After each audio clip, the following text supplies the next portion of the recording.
All right, we're sitting down. Let me get my notes out first. Get your notes out. That's terrifying. Hey. Notes are terrifying. I love it. Notes. All right. Alrighty, we're sitting down with John Prutti today. John, I've got a question straight off the top, mate. You mentioned before you think Hayden Deegan's going to be the best rider ever, even better than Jet Lawrence. What makes you think that? He rides on the rev limit a little more. Yep. Yeah, sound good, go good. So you think Hayden Deegan will be the greatest of all time? Not a chance. No? Nah, Jet, dude. How can you beat Jet? Mate, that's what you said before. Flawless. You said flawless. Hang on a minute. Flawless. I'm just staring him up. Alrighty, we are sitting down with John Prutti today. For those that know, John does some of the best, I'm going to say the best bike builds in Australia. Thanks, Pratty. I mean, you don't have to, pump your own tyres up, but I haven't seen any better. Oh, dude, I mean, yeah, like it's sort of something that's just happened over the last sort of few years. Like it started with just, like racing as a privateer and you try and make the most of what you had. And then I think just from there, I've been super fortunate enough to be able to work with some pretty epic brands and companies. Yep. And that's just sort of built up to sort of, what it is now. Yeah, so you're spot on. So a lot of people would probably know you these days from the bike builds and from the socials, but your time in the sport goes right back to 50s, I'm going to imagine. I know we've been banging bars at track since 65cc days. Give us a little rundown on your junior career and what got you in the sport. Yes, I think, dude, like kind of most of us say started out with the PW 50. Mm-hmm. You know what I mean? Like we all started on a little PW 50. Dad brought me one home. I think I was 4 years old. I don't know why, but he got me a pink and purple one. And it was love at first sight. Basically, just was like a trail rider forever. And Mum and Dad kind of withheld me from racing for a long while. Like I didn't really start to get into it until like junior lights days, like 15 years old. Mm-hmm. And that's kind of when, sort of jumped on like a fair bit of coaching. And I think that's where we really sort of started to see each other was like through Mossy days. Mossy schools. Yeah, Mossy schools. And kind of through there, just grew into that. And then like had a bit of success for racing, but it was never super successful. Like junior wise, I think, man, I got a couple of state titles and things like that, like just in the last year of juniors or early seniors when it was, it wasn't even MX3. It was under 19s. Under 19s, okay, yeah. I think we got like New South Wales under 19 state champion and stuff, which was great for New South Wales. But again, dude, it was just like nothing compared to, even what you've accomplished. But Yep. Awesome. So what age did you race up until before you made the switch, would you say? Well, dude, I was kind of, I guess, my last like red hot crack at it was 2013 as a privateer. And that's when like I got a bunch of top 10s in the lights. Yep. Both indoors and outdoors. And then I sort of had a couple year hiatus, and that's when I sort of went into like, okay, I'm sick of not making money as a privateer. Mm-hmm. Like we're sort of all done and go, okay, I'm going to put my time and energy into working. And that was a trade of plumbing at the time. Yep. And just sort of spent those 4 years just working my butt off to sort of fund it. And I got to a point where I could afford to do it by myself. So then in 2017, I went back on a privateer program and got a bunch just to do Supercross and had some pretty good success there, like Oz Open. I think I was the first privateer in like 8th or 9th, and so I had some success, but it was just nothing really to write home about. And then sort of not long after that, KSF Suzuki in 2019 did a like earn a ride. I don't know if you saw that, but it was like a big it was a bit of a social media marketing campaign. It was basically like you had to earn a ride, so you went riding with them. We did media sort of days and things like that, and I ended up getting a spot with American Justin Rodbell. Justin Rodbell. So 2019 was like my last proper year, and that was 450 outdoors. I had glimpses of brilliance, and then I just had a lot of bad luck. Wasn't really stoked on the bike and the team sort of situation. And then it was kind of dude, exactly. And there was dude, I don't want to shit on that bike. Like I think it's there for a reason. But if you're trying to be a competitive athlete, what are you trying to say? Oh well, I don't know, man. My legs are sore from kicking that thing still, I think. But and then shovel holder. Yeah, dude, exactly. And then sort of from there, I was pretty much halfway through that national series in 2019. I'm like, dude, I actually got to know a couple of the guys like MX Store through they were supporting the team. Mm-hmm. I was like, hey guys, like I'm just not, this isn't it for me. Like I'm working my butt off and I'm getting 20th. Like I don't know what's going on here, but I want to try another avenue. And that's when I sort of got into the quarter pipe stuff and the free ride and the bike builds and sort of, my whole life pretty much flipped on its head just like midway through 2019. Yep. So you've been one of probably, I'd say, the more successful guys to go from an organic career in motocross, just grew up like everybody sort of does, and then made the switch into Freestyle, free riding, quarter pipe. Explain that.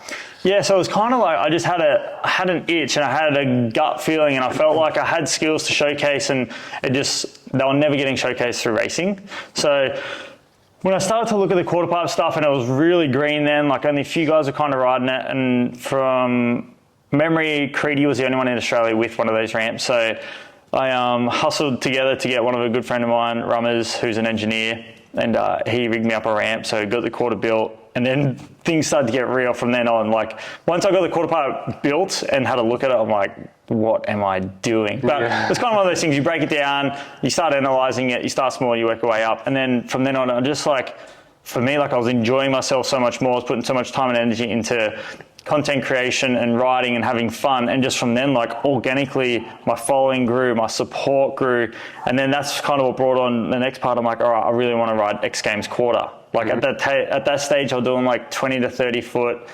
It wasn't nearly as gnarly as what it is now.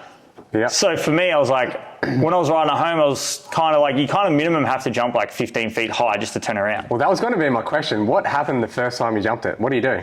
Well, because it seems like you're either all in or you're just, I don't know what happens. And you kind of do have to be, just the way the ramp works. Like the last, I think it's 1,500 mil, so 1.5 meters is actually straight, not dead vertical, but it's straight. Yep. So you have a transition, and then the last 1.5 meters is straight. So if you go off before that, you're going to push forward. Gotcha. You know what I mean? So you almost have to nearly ride off the top to actually get to a point to turn around. You got to commit right to the top. Yeah, to a certain degree. So, well, at least within the top meter, or meter and a half. So for me, it was kind of aim for that spot and kind of turn around. But it was interesting because... That must be so foreign. So foreign, because you literally think of taking off and turning, but then without enough momentum, like you're just low siding down to the ground. Yeah. You know what I mean? Like you're literally taking off like that. So it's it like doesn't really mimic anything else you would have ever done on a bike. It doesn't at all. Like reference what you need to do off it. Exactly right. And that's where I just think from like racing and having those skills, it is so important. And it did really help me. Like after that sort of first day of breaking it down, I think I spent 2 afternoons like not quite going off the top, and I was like, okay, I kind of understand this, and nowhere near to the point of what guys are doing now, but to the point I was like, okay, I can do this, like I'm not going to die. Mm-hmm. And then right around when that was happening, I saw Colton Hacker do like a foot plant 360, and I hadn't seen anyone else do it, and I was like, that doesn't look that hard. Mm-hmm. And to his credit, he did an amazing job. But it was that hard. You know, there was a reason why there weren't that many people sort of doing it. And then that's for me, like that was for me really interesting. And like over that sort of couple months, I was like, okay, I want to do the quarter, I want to do a foot plant 360, and I want to do a video project to showcase this and what I'm doing now. Yep. You know what I mean? And this is like within a couple months of pulling out of the MX Nationals and stepping away from Suzuki. Right. And then, so yeah, that kind of happened, and I put out a video project late 2019 at the end of that year, and then that's kind of when things skyrocketed. And well, for me, I got, I guess not skyrocketed, but I got momentum as far as like the content creation and an audience. And I was like, okay, this is like going into 2020, this is what I want to do. Yeah, gotcha. This is who I feel like I am. I'm like, I can express myself better doing this and putting just as much time and effort as I was into racing, but into like free riding. And then early 2020, I actually contacted Eric Perrinard. I was like, hey dude, like I want to be an X Games for quarter pipe. Like I'm capable, this is what I'm doing. And he's like, awesome man, like we're keeping an eye on ya. And for me, I'm like, that's not good enough. Like I want them to like, we need this guy. So that's when, I kind of got the idea to do the alley-oop, which didn't unfortunately turn out to be too good. Insert the video. Insert a crash clip here of me folding my legs in half. Yeah, well, let's get into that. I mean, you figured out the quarter pipe. You were getting it down pat, and then you started to do, was anybody doing the alley-oop at that point in time? Yeah, so dude, it's so funny. I've actually never told this story publicly, but once I contacted Eric Perrinard, I was like, I have to do something different on here. Like jumping high isn't enough to impress him. Yeah. Well, that's what I felt anyway. So I was like, all right. And I'm looking at the ramp. I'm like, and at this time I'd just done the foot plant 360. Yep. So I was like, all right, I think I can spin these things. I feel like it's doable. Like I'm starting to get my head around like understanding the bike, what I need to do to spin a bike. So for me, I was like, all right, how about an alley-oop? And at this point, no one had done one. So it must have been like right around Christmas time. Coming into 2020, I ordered an airbag, and it was like an airbag topper to go on my quarter landing so I could try this without killing myself. I had seen some riders using big flat bags and things like that, but to me it didn't really make sense for the quarter because you'd be coming down like face first. So I was like, if I have a landing already and I just put a topper on top of that, I can ride down it, but if I crash, I can fall down it, and it shouldn't be too bad. One thing I didn't take into consideration was just how far we were falling from. You know, because it is like you're falling. How many stories? Stories, I don't know, but it's like a good 30 foot at least from the top of the ramp. So it's like, that's 10 meters. 30 foot, yeah, roof's 3 meters. So what's that? 3, 6, 9 foot. Yeah. How many foot? 30 foot. Yeah. So 3 stories? 3.5. Yeah. And that's like depending on which jump, like some were less and some were more. That's crazy. Yeah, and there's photos of me literally like flailing through the air. So, I lost a little bit of train of thought there, but yeah, so basically at this time, no one had done it, so I'm like, oh, this is perfect. Like, I'll order the airbag and like, I'll do it in secrecy. I'll release a video. Everyone will be stoked. I'll be in X Games and like, let's get this show on the road. You know, like that's mentally what I was thinking. Then I ordered an airbag. It took about 3 months to get here, and the day that I got notifications from customs, it's good to be picked up. I remember Axel Hodges posted a photo and it was like a crash. It was like 3 or 4 crash photos and like he was like bailing off the bike and it was just him in the air. And I was like, what the fuck? I'm like, what's going on here? And I messaged it to my good mate who built me the quarter. I'm like, dude, look at this. And he's like, nah, you're overthinking it. Like, and he was like one of the only people who knew about this. I told him like, dude, I think he's like, look at the way he's angled. Like, I think he's fucking alley-ooping this thing. And he's like, nah, you're kidding yourself. And then, dude, I shit you not. I wake up the next day and he's posted like an alley-oop clip. And I was just like, I was like the day I got my airbag. So I hadn't even tried it yet. And I'm like, he's just done. And I'm like, I just spent 15, 20 grand on an airbag for me to complete something that would be a world's first. And I feel like it's just been ripped out from underneath me. 100%. You know, so I was absolutely devastated. And I was like, well, now I have to, like, now I'm definitely doing it. I know it's doable. Like, because at this point, I didn't know whether it was doable. You know, I saw her into it and I'm like, oh, all right, well. That is such a bugger though, because like the effect of being the first versus the second is the same risk, the same trick, but obviously a lot more. Exactly right. And it's like, I didn't have the resources he did. So, you know, it could have been one of the things where 2 weeks ago, he's like, this is what I want to do. And he has Monster Energy to go, oh, we can get you an airbag this week. What do you want? And I'm sure it didn't quite happen like that. But for me, it's like, I waited 3 months and I'm stewing on this thing for months and months, you know, and like thinking about every element of it. Yeah, and then to have that happen, I was absolutely devastated. But I still had my heart set on it. I was like, okay, well, my goal now isn't just to alley-oop. My goal is to do like an alley-oop combo. And so once I started alley-oop in a little bit and I landed one, I was like, oh my God, dude, like 100% I can do this and a no-hander. I was like, the way your body positions, like the way the bike sort of straightens out, I'm like, I can 100% do an alley-oop no-hander. And so you did end up landing them? Yes. Yeah. Well, I rode one away from the airbag. Gotcha. Yeah. And it was like an airbag lander. So I don't know, technically yes, but some people say no. Like to me, I don't really, like yes, it happened, but it wasn't to dirt. So I don't count it. Okay. You know, it does kill me to have that as an asterisk, but like it was also a huge accomplishment. You know? I mean, to do that and then not hit the ground after it, I mean, regardless, airbag, dirt, that's pretty cool. Yeah, and dude, like I'll look back at the footage now and I still get goosebumps of it, and I'm still like, holy shit, what was I thinking? You know, but then it kind of got to that point where, I just started making a couple of mistakes. Like I was just so set on it, and and then one day it just sort of all went wrong, and that's when just like, dude, my life like flipped, literally. Yeah, gotcha. Talk us through that. Yeah, so basically, dude, one day. And this was the wildest day ever. Like, you couldn't even script it, dude. Again, I haven't even spoken publicly about this. It's a hectic story. So, a buddy of mine, or dude, I wouldn't even say buddy, a guy I know in Canberra where I'm from, he was like a local photographer, but did like some action sports stuff and was like super talented in his photography.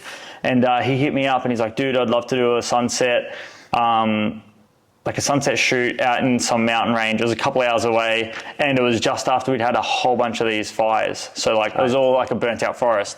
And I was like, yeah, absolutely. I had a bunch of sponsors that I had deliverables I needed to get done anyway. So I'm like, dude, perfect. Like, let's go. So anyway, dude, we go out to this forest, get a whole bunch of these shots, and it's like Epic, dude. Like Shock Mansion shared it. Like it was a shoot for them actually, and so they shared it, and it went pretty viral. Like, it was pretty epic. And then he rode road bikes a little bit, but his confidence outweighed his skill level. And so we're kind of driving along these windy roads. I'd sort of packed up, like I was done. My bike was on the trailer, and because I shoot content as well, so I was like, dude, like I'll shoot some of you. Like we'll go to another spot. He's like, yeah, sick. He's like, there's a lookout a few k's up the road.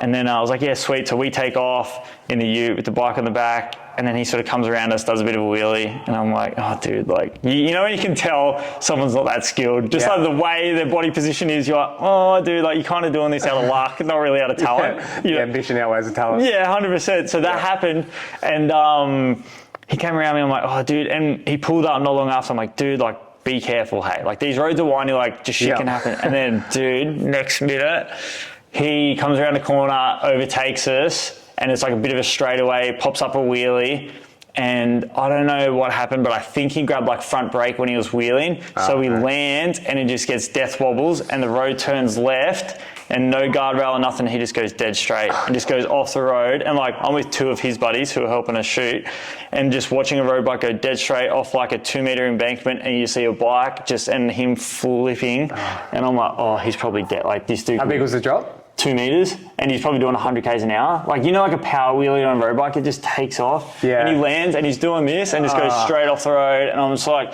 oh, I'm like at this stage kind of low key freaking out. But I've been around bikes enough to be like, all right, I'll know if this dude's dead or not. You know, kind of. And but both his mates are freaking, like uni dudes, like kind of into cameras but nothing else, you know, and just like freaking out. And he's there snoring, and like blood coming out of his mouth and that. And I'm like, oh no. So I'm just like, hey dude, like not going to move you, but you awake, can you hear me? And it was a couple of minutes later, he gained consciousness, and then I was like, holy shit, like what's going on here? And he was all beaten up. So bike was destroyed. It was his dad's bike, and this thing is like, just, you know, road bikes when they just start. Yeah, it's just kamikaze. Game over. So then anyway, dude, an hour or two later, Ambo rocks up, and they sort him out, take him back to a small town near where we were. I load up this road bike, or what's left of it, go back to his parents' house, drop it off. His dad's losing his marbles. Yeah. And like, I don't think their relationship was that good anyway. So I'm like, oh shit. And then, so anyway, this was like a Friday morning, and at this stage, it's like early afternoon, and for me to do like the quarter airbag sort of sessions, I needed like 4 or 5 people to help me set up the airbags, just to help blow it up and like make sure it's pulled back up to where it needed to be. So I'd arranged a few people to come out that arvo. Being a Friday afternoon too, a lot of their partners and that came out. So I had like 10 or 15 of my friends, like good friends, come out that afternoon to watch me alley-oop. So I'm sort of knackered and scattered already because it's been a massive day. And then next thing you know, I think I did 1 or 2 jumps, and they went pretty good, but wasn't perfect. And then, just on this last jump of the day, I remember it like it was yesterday, and it was an issue I'd had before, but when I went off the up ramp, if I looked like down on my shoulder, it would be perfect. But if I looked like back a tiniest bit, it would put me into a flip. Gotcha. And it was like the tiniest like margin of error. And it happened once before. And once you're like upside down, it's just like panic mode. Well, it was for me because it wasn't anywhere near what I wanted to be in. And unfortunately, dude, I pulled my head back a little bit, and I got underneath the bike, and I just remember being stuck under it. And it's like, for a split second, it's like, well, I don't want to be near this thing. So I pushed off the bike, but in doing so, that's pushing me down near the bottom of the airbag because I'm then coming away from the jump. Bounce off it. Exactly right. And bike's obviously just as heavy as me. So it's pushed me down. And then, so I've taken off, and I've pushed away, and then my feet have sort of come down, and I expected to slide down the airbag. Like I'm facing the airbag, and I just kind of expected to like slide down, like hit my stomach. But unfortunately my legs grabbed, and then that's when they, hyperextended and flipped backwards. And dislocated both knees, broke both tibias, and hyperextended both knees, like both knees disconnected backwards.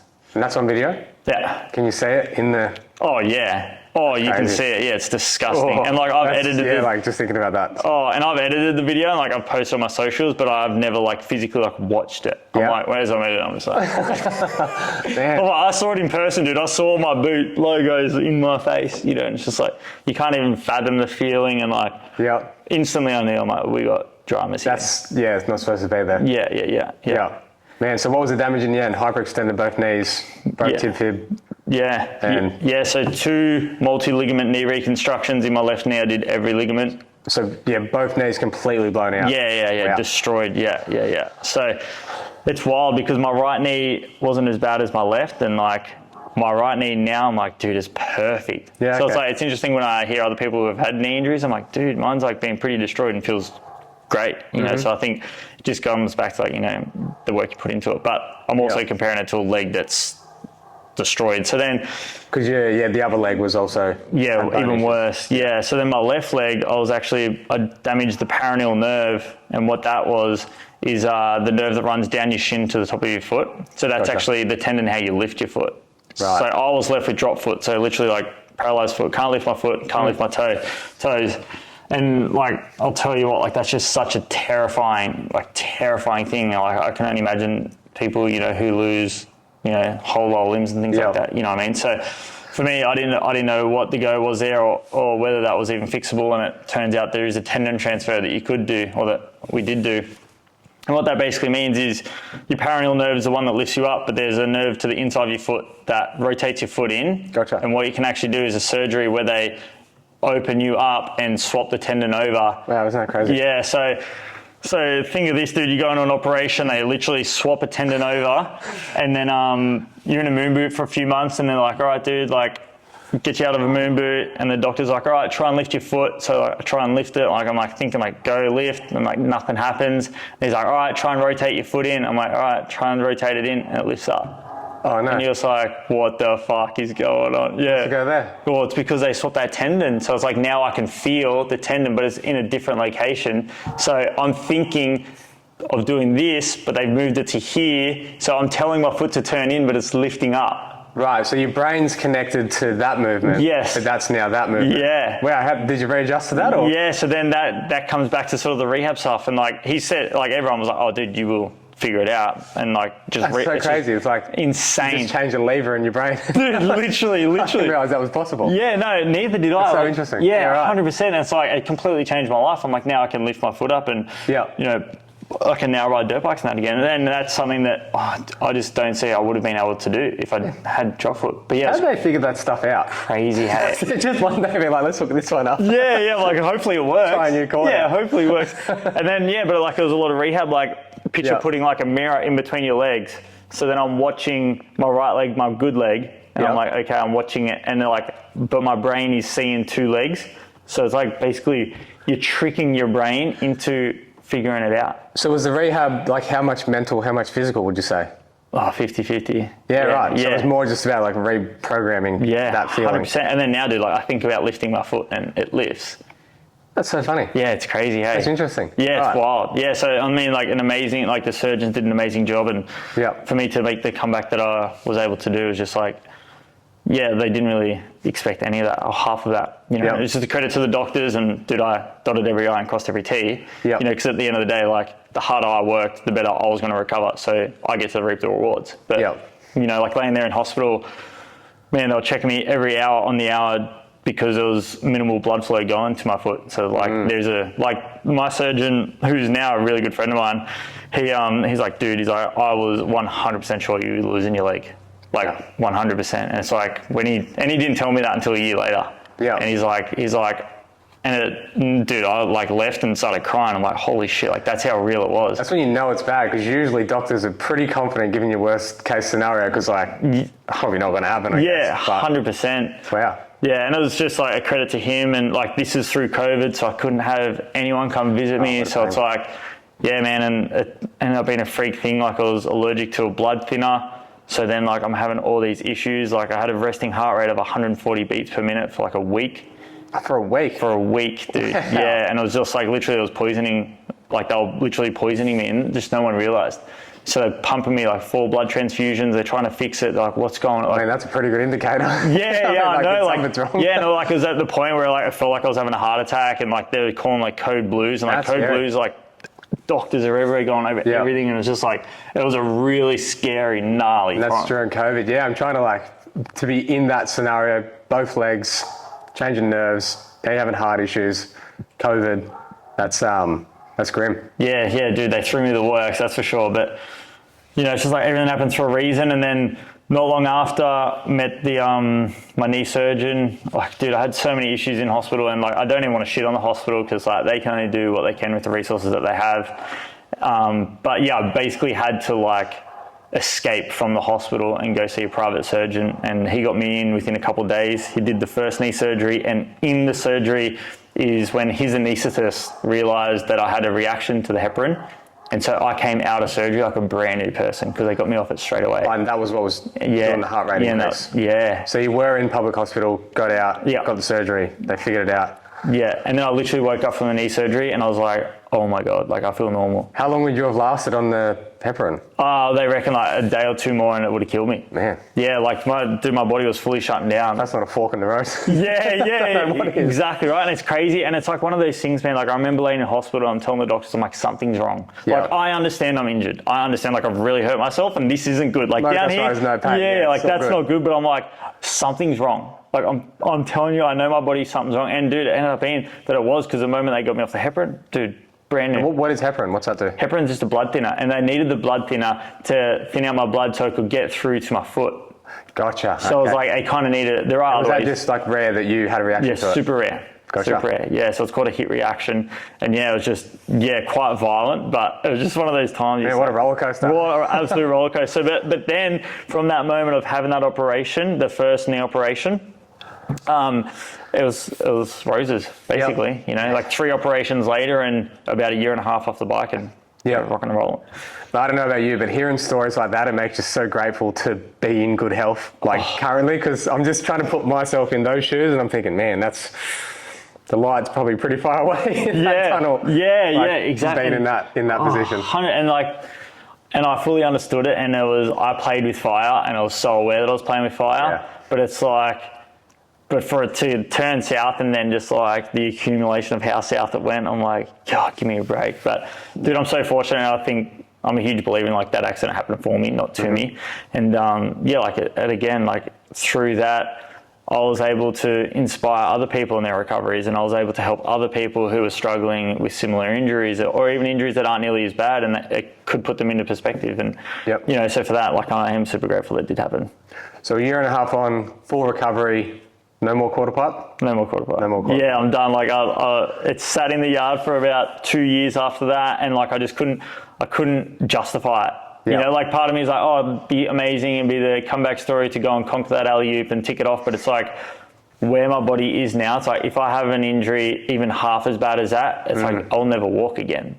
Yeah. You know what I mean? Like I want to be, I'm in my 30s now. Like I want to have a family. I want to be able to go kick the footy with my kids, or go for a surf at the beach. Like whatever it is, I want to be able to do. I want to be able to go for a trail ride. And if you just put yourself in the red one more time, it's like it's quite sobering when you start to understand the realities of.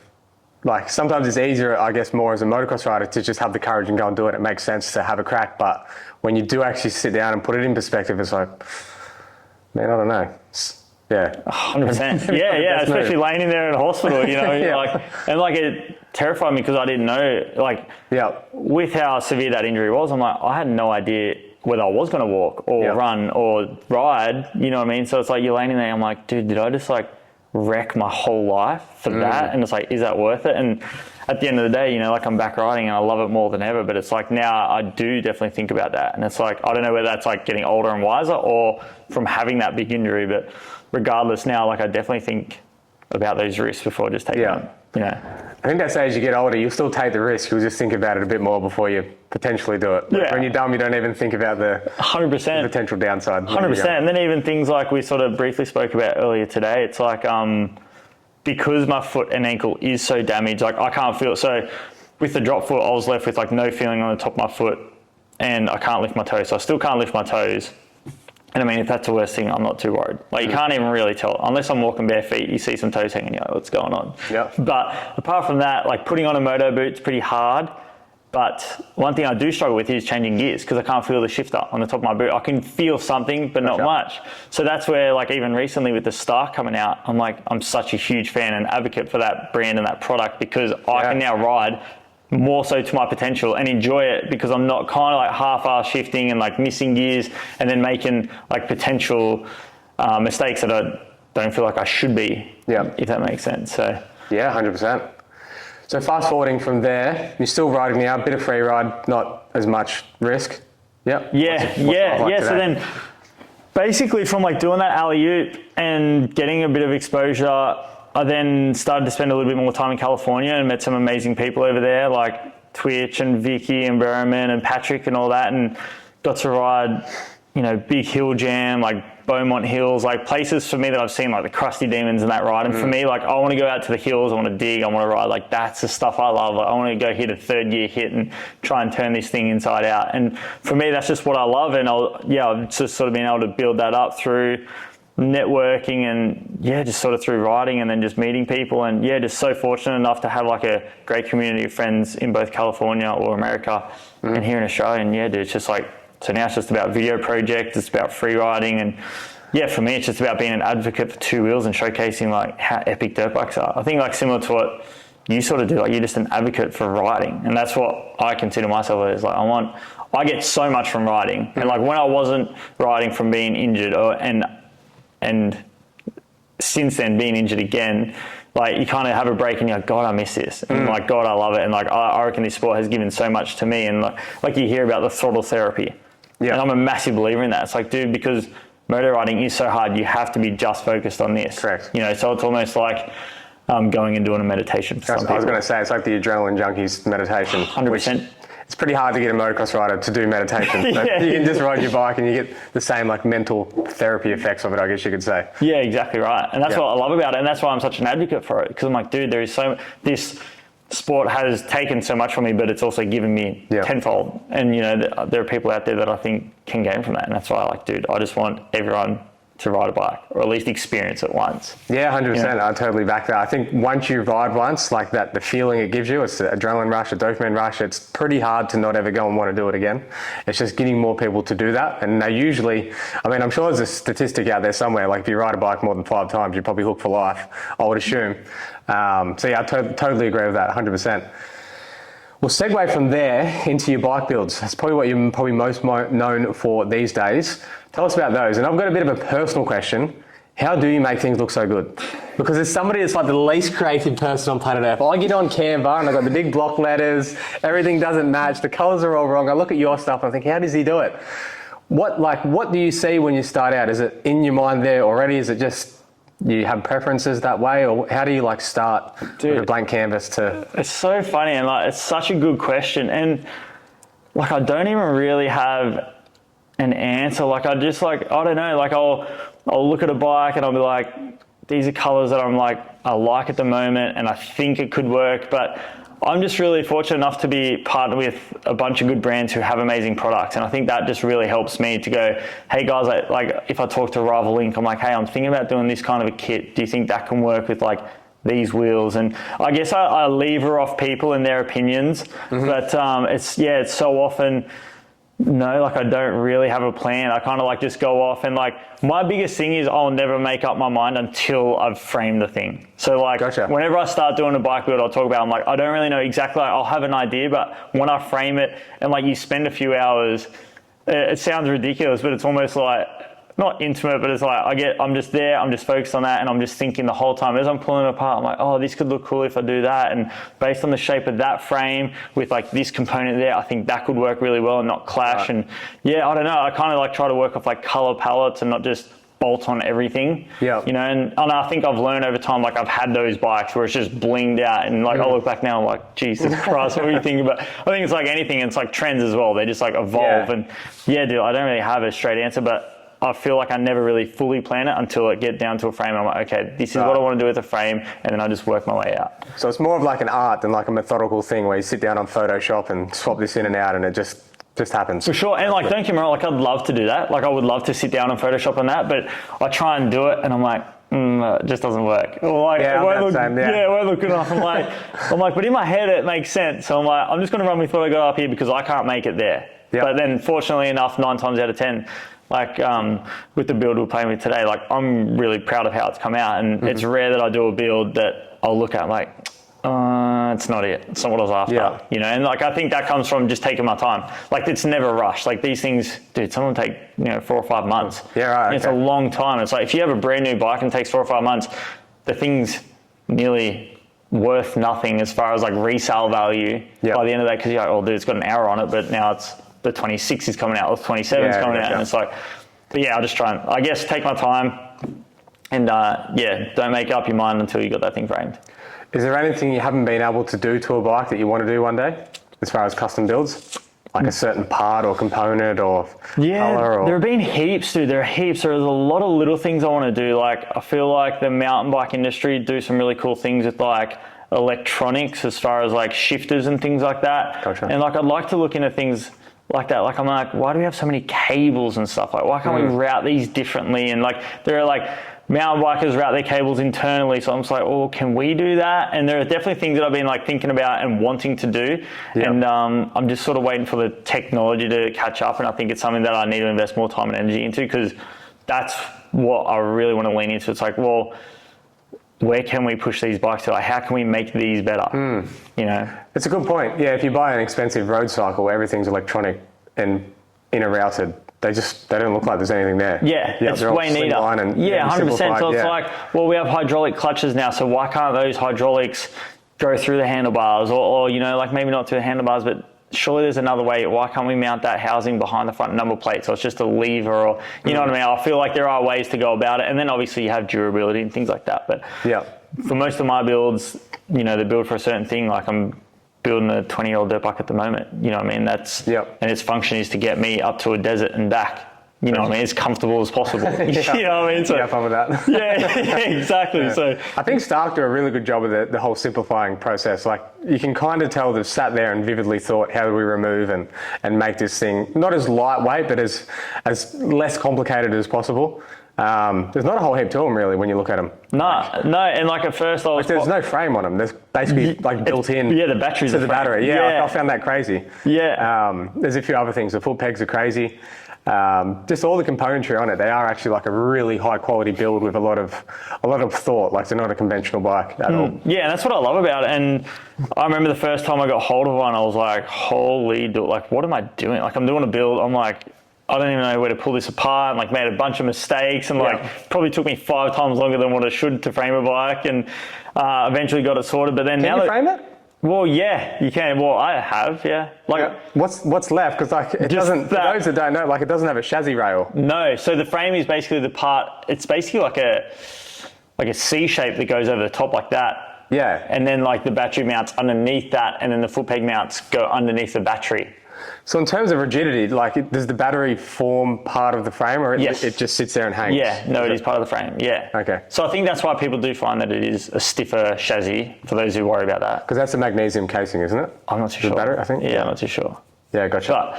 But yeah, regardless, I mean, dude, the bike, like you said, it's been thought about how you take even the plastics off and like the foot peg, like everything like that. It's, dude, it's a bike that, like, I'm so grateful to be an ambassador for, because I absolutely love it. And like, I'm an advocate for it, because you see the 2-stroke fans, the 4-stroke fans, it's like, dude, I get all that. And I love all that too. I have a 2-stroke still, I have a 4-stroke still.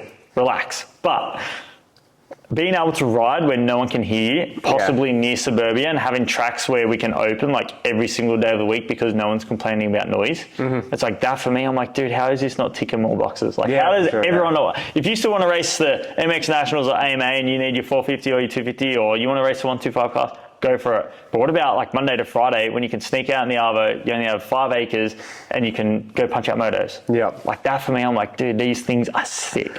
Yeah, I think it's only a matter of time. Like, if you've ridden the Stark and then you have to go back to your gas bike, it's kind of like, do I have to? It's like, it's heavy, it's hot, it's slow, the handle is good. Like, people that haven't ridden the Stark before, they just wouldn't understand. A lot of people get like stuck in the environmental stuff, electric, this, that.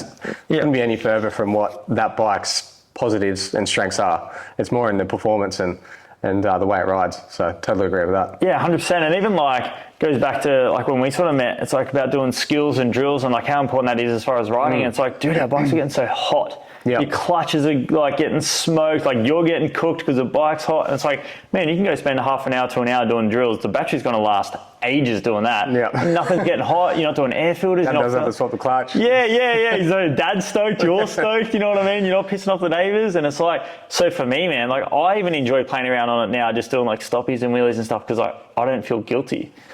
How we going? Yeah, we're getting close. We're getting close. 6 minutes. 6 minutes. I've got to make an airport just so. Yeah, so we're going to be pinning it. Checking my phone. Yeah. Awesome, mate. Anything in particular you wanted to bring up?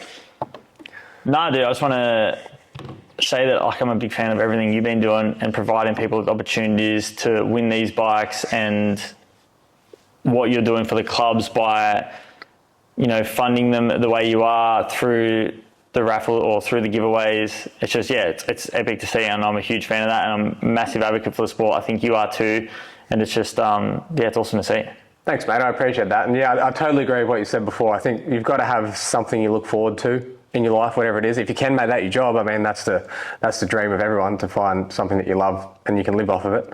And yeah, for me, like I had a bit of a revelation there. I went into the trade, concreting, whatever.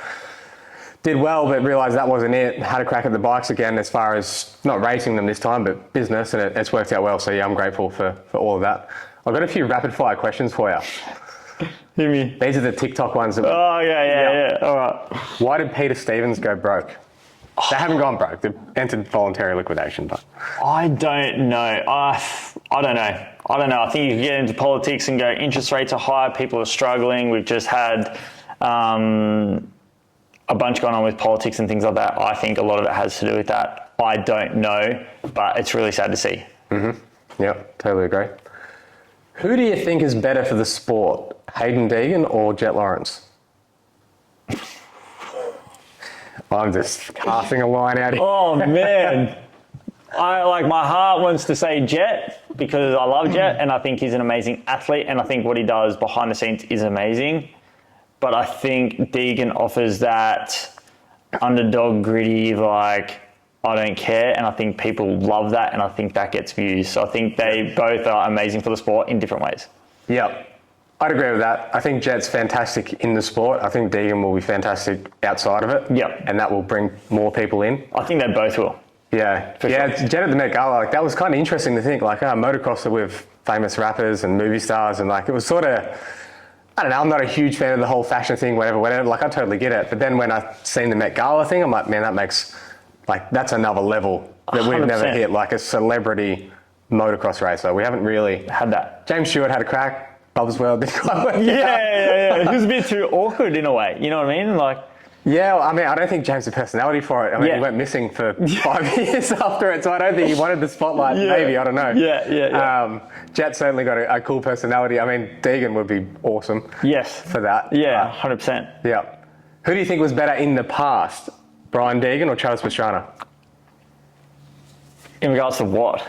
Who grew the sport more, do you think? Oh, I think Pastrana. Pastrana? I think so. I think Deegan did an amazing job going against Pastrana and creating that bad boy Meta Militia, that whole vibe. And I think that created heaps of views, and I think that really made the sport interesting, even for me as a young kid growing up. But I think just Pastrana being such a gnarly athlete in so many disciplines, it's everyone knows Pastrana as a motocrosser.